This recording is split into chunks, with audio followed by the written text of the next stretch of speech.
Há quem diga que o primeiro e-book surgiu em 1993, com o host de Peter James, publicado em 2 disquetes. Alguns dizem que foi em 1971, com o projeto Gutenberg, de Michael Hart, definindo o livro digital como um texto disponível em um dispositivo eletrônico ou na internet. Já para outros, foi em 1987, com Jill Roger, de Judy Malloy. Mas apenas em 1998 que surgiu o primeiro leitor de e-books comercializado, o Rocketbook, da Novo Media, que pôde armazenar até 10 livros. Atualmente, há uma diversidade de e-readers, ou leitores de e-books. Os principais no Brasil são o Kindle da Amazon, o Leve da Saraiva e o Kobo da Livraria Cultura. Mas... Pandemia no Brasil, Covid-19. Do novo coronavírus, Covid-19. A pandemia do novo coronavírus afetou todos os setores da vida humana, seja na saúde, com a morte de quase 1 milhão de pessoas, segundo dados da Universidade Johns Hopkins em setembro, seja em outros âmbitos, como na mobilidade, segurança, emprego e economia. No mercado editorial, não foi diferente.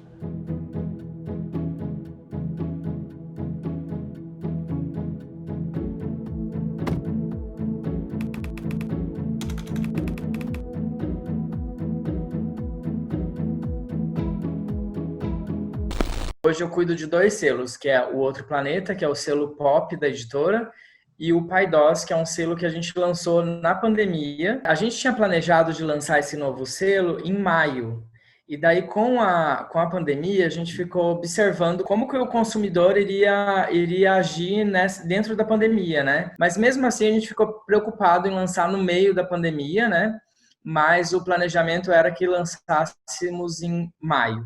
Então, a gente esperou um pouquinho para entender esse consumidor, né? Maio, junho, e acabou lançando em julho. A gente achou que ainda está muito incerto, né? A gente não sabe como as coisas vão ser, mas deu uma melhorada e a gente achou que os temas dos livros, né? Do selo novo, tinham a ver com esse momento que a gente está vivendo também. Eu já tinha assinado o contrato pro meu terceiro livro, que teoricamente seria Fred. Era uma história muito animada, era uma história muito feliz, era uma comédia romântica, assim. E eu me senti muito, forçado a fazer piada, forçado a estar feliz e tudo mais. E isso estava prejudicando muito a escrita. Então a gente conversou e eu falei, eu acho que eu vou começar uma outra coisa do zero. E aí eu dei sorte das pessoas falarem, tudo bem, Vitor, a gente acredita, vai dar certo. E eu comecei a escrever esse outro livro, que é o projeto que eu estou trabalhando agora. Tem um contrato assinado já, um livro para sair pela editora Globo Out. E a gente estava planejando tudo certinho para ele sair agora no final do ano. Só que a Out está segurando, assim, 90% da grade deles para esse ano. Eles adiaram a maior parte para o ano que vem, especialmente, assim, os projetos que podiam esperar, porque... Para as editoras também tem muito isso de, quanto vence o contrato. Então, no meu caso, o meu contrato ele vence só no comecinho do ano que vem, então ele foi empurrado para 2021.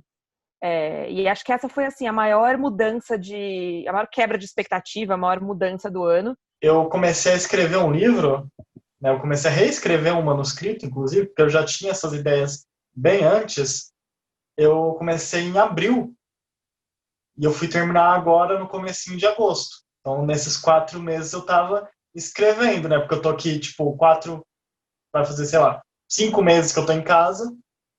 E em algum momento eu disse que eu tinha que terminar esse livro e eu fui escrevendo quase que diariamente. Então, nesse sentido, a pandemia me ajudou. Porque se eu tivesse saindo, eu sou professor, né, na rede pública de ensino aqui de São Paulo. Se eu saísse todos os dias para ir dar aula, eu ia voltar para casa, tem dias que eu voltava, era mais de 11 horas da noite. Eu não ia ter esse ritmo que eu tive agora. No meio da pandemia, algumas estratégias foram criadas, seja pelos autores, seja pelas editoras, com o lançamento de novos selos, produtos, abertura de lojas online e produção de novos materiais. Com a retomada das lojas, que do mês de julho para agora, teve um aumento de 30% nas vendas dos livros.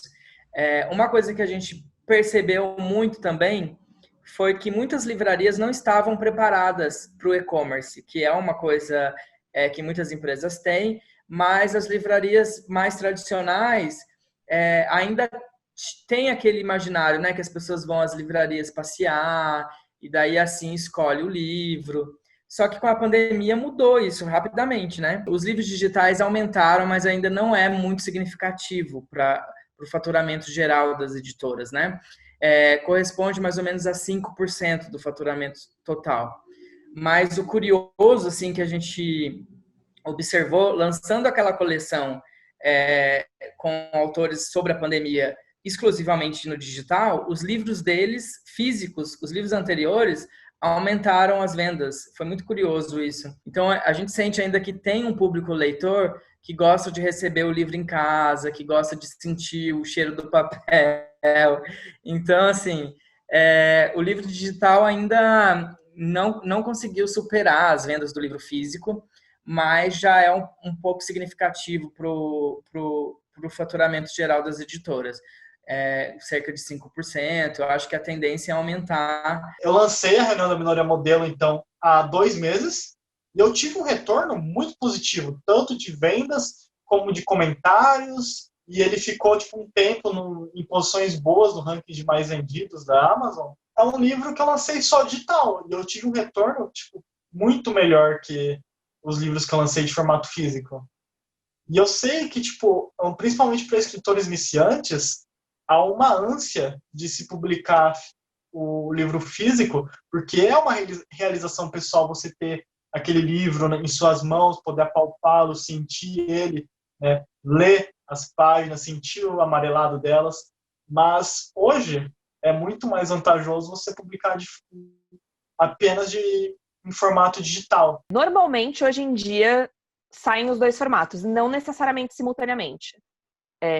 E acho que depende um pouco, assim, por exemplo, tem um gap de 2 anos entre Amor Plus Size e A Mente da Princesa. Os 2 são pela Verus. O Amor Plus Size, ele demorou, eu acho que quase 6 meses, se não me engano. Eu não vou lembrar agora, porque foi 2016, já tem um tempo.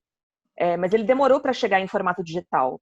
Ele foi primeiro físico, teve pré-venda, enfim, vendeu o livro físico, aí demorou pra caramba pra chegar no digital. Em pesquisa realizada de forma digital entre os meses de junho e agosto deste ano, a maioria dos entrevistados disse não ter preferência de formato de livro. Entretanto, o livro físico liderou entre as pessoas que possuem uma preferência. Ainda na pesquisa, as principais vantagens citadas foram praticidade e preço mais acessível. Outro ponto foi o aumento do consumo de livros, sejam eles físicos ou digitais, na pandemia. Mais de 60% passou a ler mais durante esse período, enquanto pouco mais de 27% acredita estar lendo a mesma quantidade. A forma de ler também mudou, quase 58% passou a ler mais um e-book. Em agosto deste ano, o governo federal lançou a proposta de acabar com a isenção fiscal dos livros. Proposta pelo ministro da Economia Paulo Guedes, ela prevê o fim da alíquota zero, passando a tributar em 12% livros e publicações. E a notícia, ela não foi bem recebida pelo setor. É um mercado muito difícil, né? E ainda mais agora, se passar essa tal tributação de 12%, por mais que tipo 12% seja tipo pouca coisa, né? Não vai encarecer o livro como, tipo, sei lá, um livro de R$50 já é caro. Muitas pessoas não têm acesso a comprar um livro de R$50 por mês. Então, é meio que um problema, já que não é com essa tributação que vai ser o caixão. O caixão já está feito. O teu leitor, ele não vai deixar de ler e ele não vai deixar de comprar livro só porque a Saraiva está em crise. Tem muito leitor que às vezes nem sabe, né? Que chegou atrasado no rolê, que muito depois percebeu, nossa senhora, não sabia que estava em crise. Olha essa livraria fechando. Mas ele continua consumindo livro. Se ele não consumir livro pela Saraiva, ele vai consumir livro pela cultura. Se não for pela cultura, vai ser pela Amazon. Se não for pela Amazon, vai ser por você, né? Então, de que forma que a gente pode reinventar isso? Porque o leitor continua querendo ler e ele continua querendo consumir isso, só que ele, às vezes, não sabe de que forma que ele pode fazer isso. Então, a gente teve que aprender a se comunicar direto com a pessoa, com o leitor final. A gente teve que aprender a ser vendedor também. A gente teve que aprender a ser marqueteiro. E é um marketing diferente, porque muitas das editoras não estavam acostumadas a falar com o leitor. Eles estavam acostumados a falar com a loja, estavam acostumados a falar com esse intermediário. Então, tem uma mudança de marketing, tem uma mudança de tom de publicidade, tem uma mudança interna de como eles vão fazer as coisas para que eles cheguem mais fácil em quem interessa. Existe um pedestal cultural onde o livro é colocado, como ele é colocado, e ele é colocado como uma forma de arte intocável. como, tipo, essa pessoa escreveu um livro. Existe uma aura ali por trás que é um processo de muito elitismo ao longo de todos os anos, que coloca uma barreira em torno do livro que diz para pessoas assim, ó, você não pode passar essa barreira aqui. Daqui para cá, esse conteúdo aqui não te pertence. Você não consegue consumir isso daqui. Seja porque é caro, seja porque as grandes livrarias estão em shoppings muito grandes, seja por diversos motivos. E eu acho que conforme a gente vai consumindo publicações digitais e tirando o peso, democratiza a leitura dessa forma, fazendo as pessoas entenderem que existe espaço para elas ali. E que se você tá lendo, não importa se você está lendo a edição de luxo caríssima, de capa dura, que você abre e tem cheiro de rosas, ou se você está lendo no seu celular, sabe? Você está lendo. E esse espaço é seu também.